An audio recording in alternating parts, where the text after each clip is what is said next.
Olá pessoal, muito bom dia. Aqui quem fala é Nicolas Farto, da mesa de renda variável da Vertic Invest, falando para o nosso Morning Call de hoje, segunda-feira, dia 4 de março de 2024. E o mercado opera misto nesse começo de semana, com foco na agenda de indicadores do mercado de trabalho nos Estados Unidos. Vamos ter também inflação na China e decisão de juros na Europa, tudo isso nessa semana. Lá na Ásia, hoje o fechamento ficou com viés de alta, com destaque mais uma vez para o índice Nikkei do Japão, que bateu a máxima histórica e passou os 40 mil pontos, com o setor de tecnologia e inteligência artificial, dando força para o mercado japonês. Lá na Europa, hoje o movimento das bolsas é misto, com o foco dos europeus na decisão de juros do Banco Central, que vem na quinta-feira dessa semana.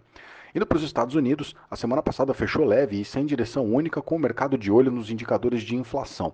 Destaque para a publicação do PIB do quarto trimestre do ano passado, que veio em linha com o consenso, assim como a inflação medida pelo relatório PCE, que também veio dentro do consenso. Vários diretores do Banco Central americano falaram durante a semana e mantiveram o tom de cautela nos comentários sobre o início do ciclo de queda de juros. Lá na Bolsa de Chicago, na CME, as apostas seguem em maioria acreditando de que o primeiro corte de juros nos Estados Unidos deve acontecer na reunião de junho.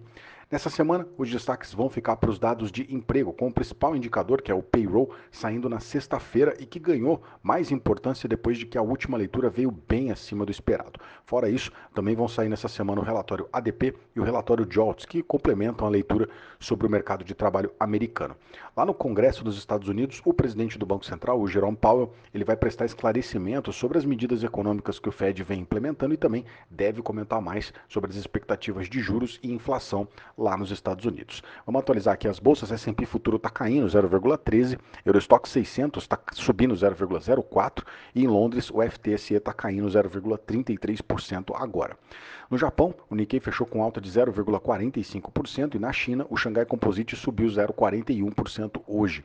O índice dólar, o DXY, está caindo 0,01% e os juros de 10 anos no mercado americano sobe 0,46%, cotado a 4,19 no anualizado. O petróleo está quase no 0 a 0 aqui, o Brent subindo um pouco, alta de 0,01%, com o barril cotado a 83 dólares e 55 centavos. O petróleo agora opera com certa estabilidade. Como pano de fundo aí para as negociações do petróleo, a gente tem a notícia de que a OPEP decidiu manter o corte na produção da commodity até o segundo trimestre desse ano. O minério de ferro teve queda nessa madrugada lá na China, lá em Dalian. Hoje o minério caiu 0,11% e fechou cotado aos 123 dólares e 62 centavos a tonelada. Por aqui, o Ibovespa acumulou uma queda na semana passada de 0,18% e fechou a sexta-feira aos 129.180 pontos. O dólar caiu na semana 0,5% e terminou a semana cotado aos R$ 4,96. A nossa curva de juros amenizou um pouco com a leitura do IPCA 15, que veio abaixo do esperado, confirmando, portanto, a tese de que a nossa taxa Selic deve continuar caindo nas próximas reuniões. Na sexta-feira, o IBGE publicou o PIB de 2023, que acumulou uma alta de 2,9% no ano, em linha com o projetado e desacelerando nos últimos 2 trimestres do ano passado. Destaque da semana ficou para as falas do presidente da Petrobras, o Jean Paul Prats, do PT, que disse que a estatal deve ser cautelosa na distribuição de dividendos, o que acabou assustando o mercado e fez a estatal perder quase 30 bilhões de reais em um único dia nas negociações lá na nossa bolsa. A Vale também sofreu com a queda do preço do minério de ferro na Ásia e também com a pressão do presidente Lula sobre a mineradora, com ele dizendo que a companhia deve se alinhar com as políticas de governo, e o presidente criticou a gestão da companhia. Bom, na alta, o destaque ficou para o setor de proteína animal, que teve um aumento na demanda e queda na produção. Destaque aqui para a alta de 15% para as ações da Marfrig e de 10% para as ações da BR Foods no acumulado da semana.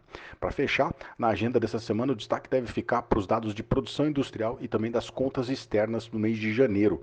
Lá em Brasília, as discussões sobre a desoneração da folha de pagamento devem seguir no foco dos investidores. E para fechar, na quinta-feira, sai o balanço da Petrobras, que deve aumentar a volatilidade sobre o papel da companhia. Bom, esses são os destaques para hoje. Eu agradeço a sua companhia e te desejo um excelente dia. Um grande abraço, valeu e até amanhã.